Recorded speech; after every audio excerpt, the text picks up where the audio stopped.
अम्ल, क्षारक एवं लवण के इस सेशन में हम बात करेंगे कि पीएच स्केल क्या होता है। जैसा कि पिछले सेशन में आप लोगों ने देखा था कि अम्ल और क्षारक की प्रबलता उससे उत्पन्न होने वाले हाइड्रोजन आयन और हाइड्रॉक्साइड आयन की सांद्रता से निर्धारित की जाती है।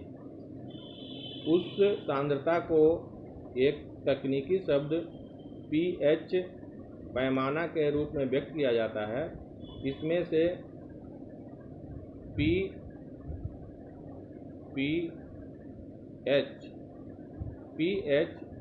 शक्ति को बताता है, शक्ति, और हाइड्रोजन आयन की सांद्रता को बताता है।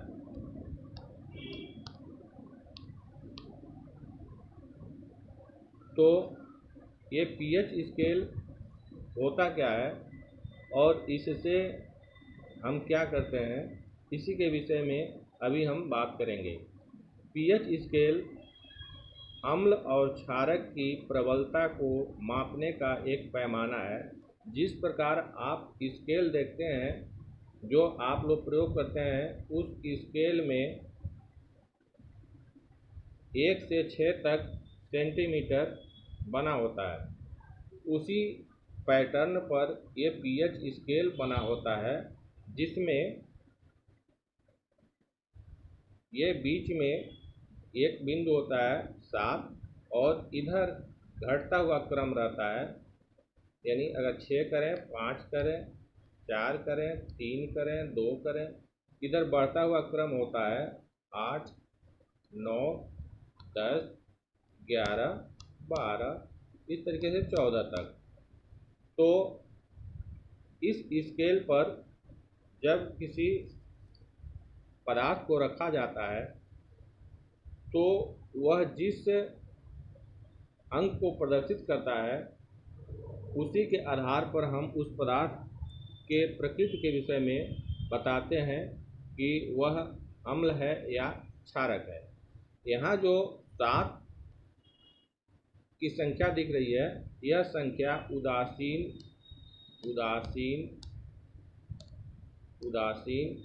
अवस्था होती है, और शुद्ध जल का जो पीएच होता है वह 7 होता है। इसका मतलब कि जल जो शुद्ध होगा वह उदासीन होगा, अर्थात न अम्लीय होगा न क्षारीय होगा। अगर 7 से कम है तो वह पदार्थ अम्लीय होगा, और 7 से अगर ज़्यादा है, अधिक है, तो वह पदार्थ क्षारीय होगा। अब इस पर अगर कोई पदार्थ जिसकी पीएच स्केल पर रीडिंग 8 आती है, इसका मतलब वह पदार्थ क्षारीय है, और अगर वह 12 आता है, इसका मतलब वह पदार्थ भी क्षारीय है। लेकिन इसमें जिसका पीएच स्केल पर रीडिंग 8 आता है, अर्थात उसमें हाइड्रॉक्साइड आयन की सांद्रता कम है और इसमें हाइड्रॉक्साइड आयन की सांद्रता अधिक है। तो जैसे जैसे हम 7 से आगे बढ़ते जाते हैं, वैसे वैसे हाइड्रॉक्साइड आयन की सांद्रता भी बढ़ती जाती है, और वह पदार्थ उतना ही प्रबल क्षारकीय होते जाता है। इसी तरीके से जब हम 7 से नीचे की ओर जाते हैं, तो जिस पदार्थ का पीएच 6 है वह अम्लीय है, अर्थात 7 से कम है, और जिस पदार्थ का पीएच 3 है वह भी अम्लीय है, लेकिन इसका हाइड्रोजन आयन सांद्रता अधिक है, इसका हाइड्रोजन आयन सांद्रता कम है। अर्थात जिस पदार्थ का पीएच 6 है वह 3 पीएच वाले पदार्थ की अपेक्षा कम अम्लीय है, और इस प्रकार हम पीएच स्केल का प्रयोग अम्ल और क्षारकों की प्रबलता को निर्धारित करने के लिए करते हैं। और इसके लिए एक हमारे पास उपकरण है जिसको हम सार्वत्रिक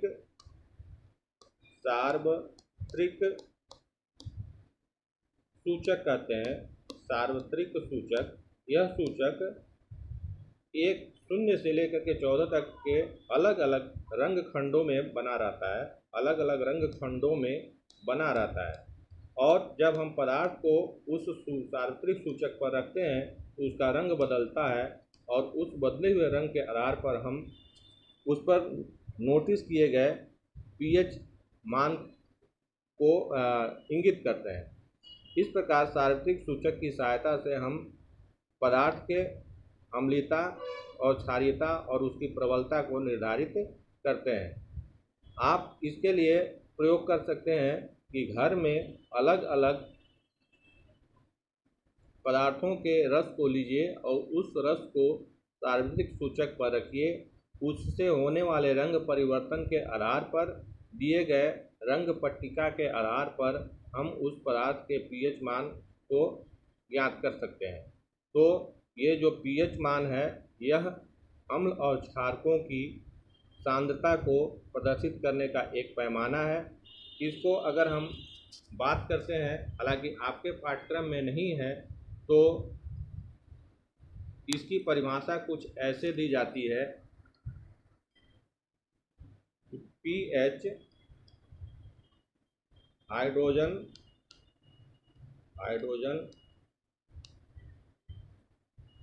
आयन सांद्रता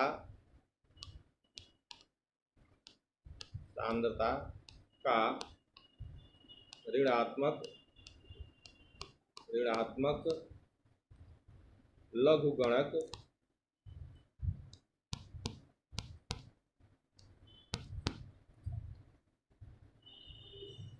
होता है। तो पीएच इक्वल टू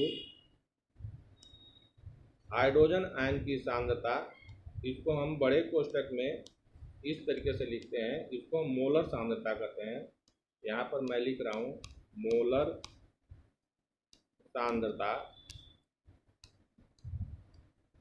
तो हाइड्रोजन आयन सांद्रता का ऋणात्मक लघुगणक इसका लॉग ले लेंगे और इसका ऋणात्मक चिन्ह प्रदर्शित करेंगे। ये पीएच की पैमाना है कि पीएच हाइड्रोजन आयन सांद्रता का ऋणात्मक लघुगणक पीएच कहलाता है। अब हम बात करेंगे कि दैनिक जीवन में इस पीएच का क्या अनुप्रयोग है। तो हम दिन प्रतिदिन के जीवन में हर जगह इस पीएच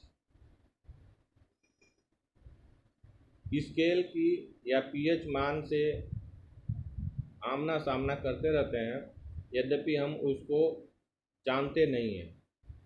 तो कुछ बिंदुओं पर हम चर्चा कर रहे हैं कि दैनिक जीवन में पीएच मान का क्या अनुप्रयोग है। आइए देखते हैं। एक तो जो जीव हैं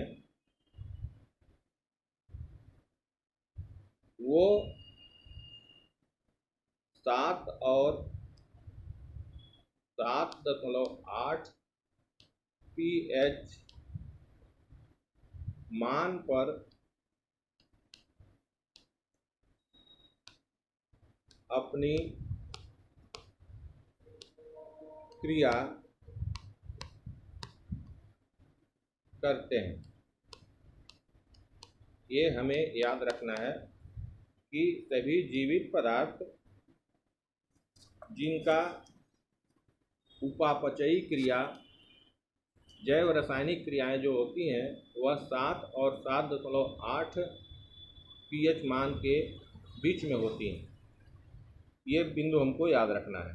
अब जब कोई पदार्थ जीवित पदार्थ है उसका pH मान इससे ज़्यादा होगा तो भी उसके जीवन के लिए नुकसानदायक होगा, और जब उससे कम 7 से कम होगा तो अभी ठीक ढंग से सरवाइव नहीं कर पाएगा। तो दैनिक जीवन में इस जीवित पदार्थ के पीएच परिसर में जो परिवर्तन होता है उससे हम प्रतिदिन सामना करते रहते हैं। जैसे एक आपने सुना होगा अम्लीय वर्षा।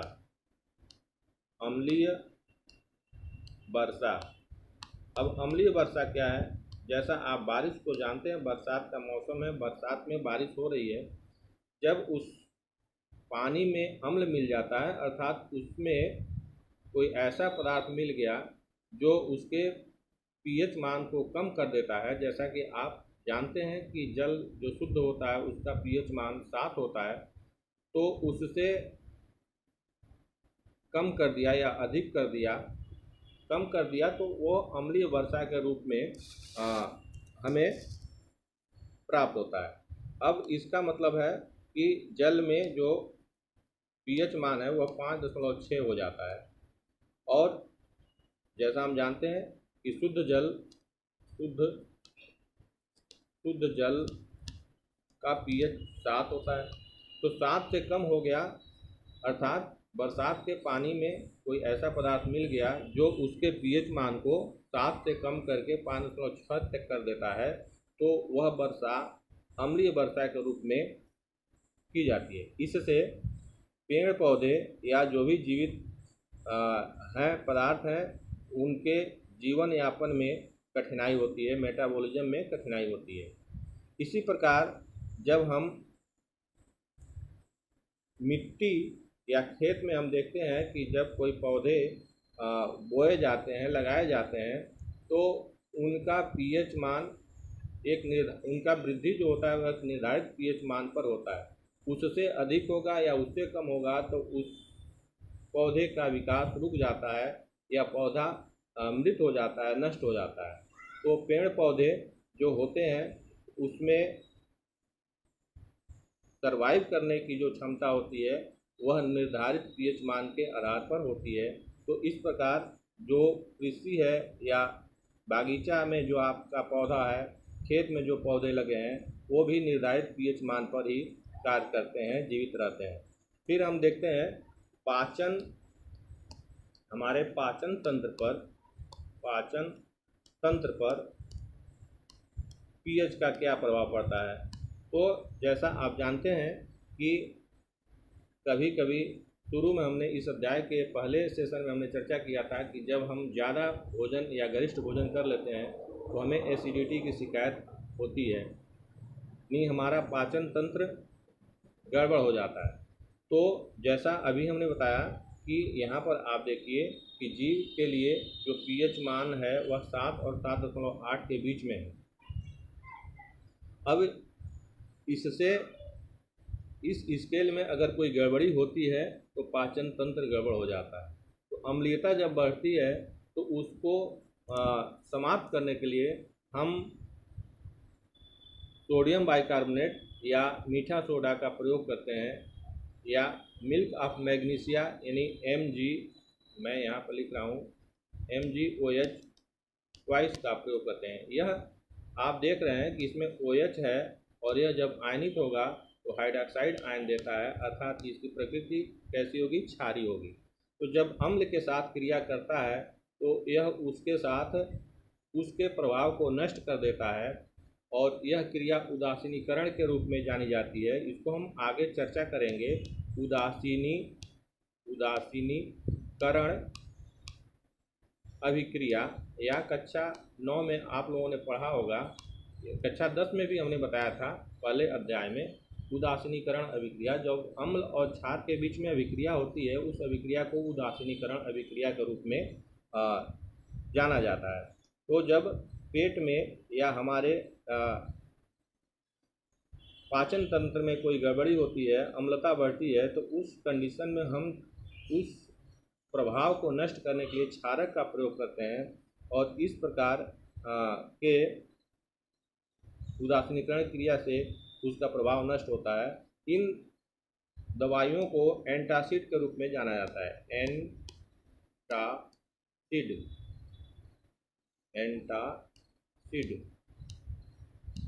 इन दवाइयों को एंटासिड के रूप में जाना जाता है, जिसको हम प्रयोग करके अम्लीयता को कम करते हैं। इसी प्रकार पीएच मान में परिवर्तन से हमारे दांत को भी नुकसान होता है। दंत क्षय पीएच मान में जब परिवर्तन होता है, बढ़ता है या घटता है, तो इससे हमारे दांत को नुकसान होता है। और यह ऐसा कब होता है, जब हम खाना खाते हैं मुंह ठीक से नहीं धुलते हैं, उस कंडीशन में जो खाद्य पदार्थ के अवशिष्ट हैं जो मुंह में रह जाते हैं, वह मुंह के पीएच मान को बदलते हैं, यानी उसको 5.5 के से कम करते हैं, और इस कंडीशन में दांत को नुकसान होता है, दंत क्षय होता है। इसी प्रकार आप लोगों ने देखा होगा कि अनेक ऐसे जीव जंतु हैं, कीटाणु हैं, जो हमें अपनी सुरक्षा करने के लिए डंक मार देते हैं। उस डंक मारने से हमें उस त्वचा पर जलन होती है और हम उससे दूर भागते हैं। जैसे बहुत सारे बर्रे हैं या अन्य जो जीव हैं जो दंश करके अपनी सुरक्षा करते हैं। चींटी है, तो ये हमारे त्वचा को अम्लीय करती है और वहाँ पर जलन उत्पन्न होता है। तो जीव जंतुओं कीटाणुओं के अपनी सुरक्षा के लिए भी यह पीएच मान महत्वपूर्ण है। अब हम जब बात करते हैं कि कोई मधुमक्खी या डंक मारती है मधुमक्खी, तो उसके लिए हम क्या करते हैं? उसके लिए हम वहाँ पर कोई क्षारकीय पदार्थ का प्रयोग करते हैं, जिससे क्षारीय पदार्थ और वह अम्लीय पदार्थ दोनों आपस में मिल करके उदासीन हो जाते हैं और इस प्रकार उसका प्रभाव नष्ट होता है। इसी प्रकार से बहुत सारे प्राकृतिक पौधे भी हैं जो अपनी सुरक्षा के लिए इस प्रकार के अम्ल का प्रयोग करते हैं, जिसके कांटे चुभने से हमें जलन होती है। उसका भी हम लोग उपचार क्षारकीय पदार्थ के प्रयोग करने से करते हैं। इसी प्रकार का एक पौधा है जिसको हम कहते हैं, नाम है नेटल। यह जब इसका जब पत्ती जब हमें चुभता है या कांटा चुभता है तो हमें जलन होती है, और उस जलन का अभिप्राय है कि वह पौधा अपने को सुरक्षित करता है। तो आज के सेशन में बस इतना ही।